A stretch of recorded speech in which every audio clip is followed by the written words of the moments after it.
I'm 68 years old. So, not a kid, and this is the 21st century. The first time I sat down with Graham Alvord, we talked about his youth, spending summers in Kittery Point, swimming, doing things that boys did then. He even watched the trolley go by every day. Imagine a trolley in Kittery Point. It actually tipped over once on the curve near the Congregational Church. He tells a wonderful story about that. Now, I know the trolley ceased operation a long time ago, and sitting opposite this bright-eyed, vibrant man with a quick smile and flawless memory, I was confused. "You remember this?" "I was 6, he replied. Then it hit me. He's talking about the early 20th century, the last century. Graham Alvord was 6 years old. My dad wasn't born yet.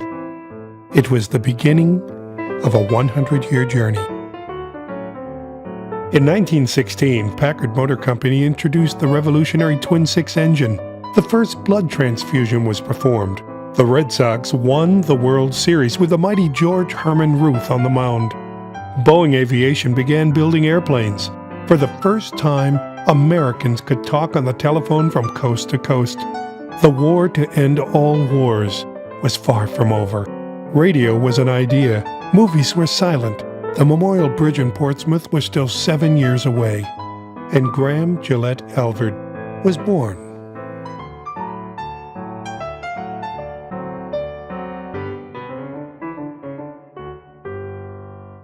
I started writing my sonnets in '92 as a continuing thing. I might have written one or two earlier in my life. I wrote various other things off and on during my life. I even remember sending one to New Yorker to see if they print it, but they didn't. And I've forgotten now what the damn thing was all about. But something got into me at the age of 78, and I not only wrote one, but then I wanted to write another, and then another, and then another. And at the end of 3 years, I had written 166, and I enjoyed it. And the subjects were all over the place. Something was going on in my own life here, or a neighbor, or a chance experience with somebody. Something grabbed me. I wanted to put it into a form like that. I am a square of glass in a church window, looking out on centuries of burying ground, looking in on 1,000 marryings.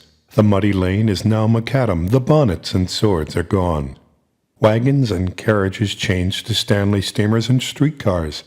Gondolas and clippers once were working vessels, now they're toys.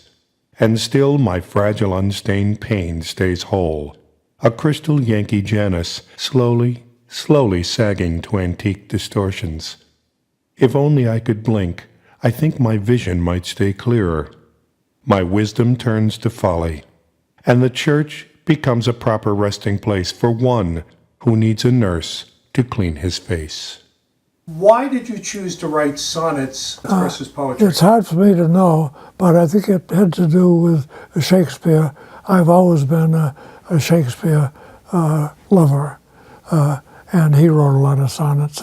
I used to be able to repeat several of them by heart. I can't do that anymore, but I knew them well enough so that they were a big part of my life. So what appealed to you about writing sonnets, or writing?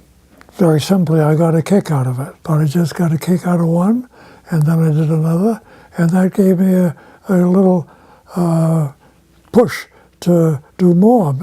How long is this going to go on? And it went on for 3 years. If this is being seen by a high school English class, and a teacher is trying to encourage students to write, as a teacher, what would you say to them? What is it that you got out of it that you would hope others would get out of it? It gave me a memory of a certain event. There was something in my life that was going on, and it helped me to remember that. Most of it is now forgotten, but I can remember now writing one about a neighbor of ours up the street who was maybe 8 years old. Well, she's 40 now. And she didn't know I ever wrote it about her, but she was a little helpful to my son who died. And so I think that's what pulled me to her.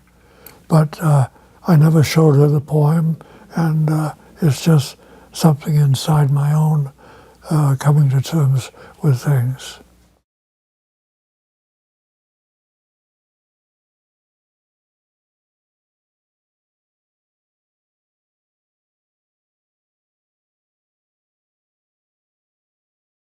I searched through 20 years to unearth the truer memories of a love when I was 10 and he was 19, my big sister's boyfriend.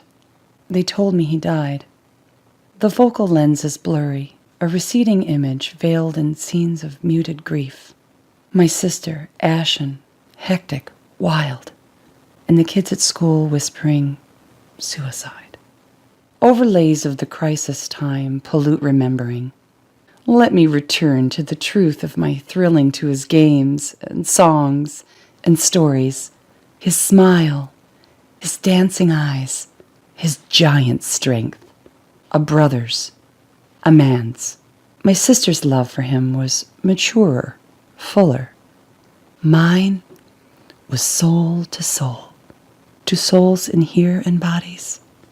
Who can trace the truer frontier?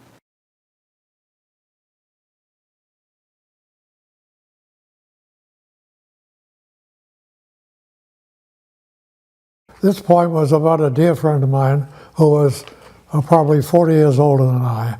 I had known her as the minister's wife when I was growing up, and eventually I kept in touch. Her husband died. She lived in one place. I visited her there. Then she went to a nursing home, and I visited her there. So she was 90 plus and not in very good condition. 2 hours each morning, sometimes 3, I need to get me out of bed. So slowly, shift my bones to the wheelchair and snail-like roll to wash, arrange my hair, get dressed, proceed to take my cup of tea and see what the day promises. Lunch or dinner downstairs, a collar perhaps, maybe a letter or two. My scrawl is day labor for writer and reader.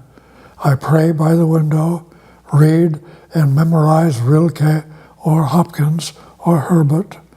One of the boys may phone. I'm ashamed how much I enjoy being alone. And when death comes, I'll say a cordial welcome.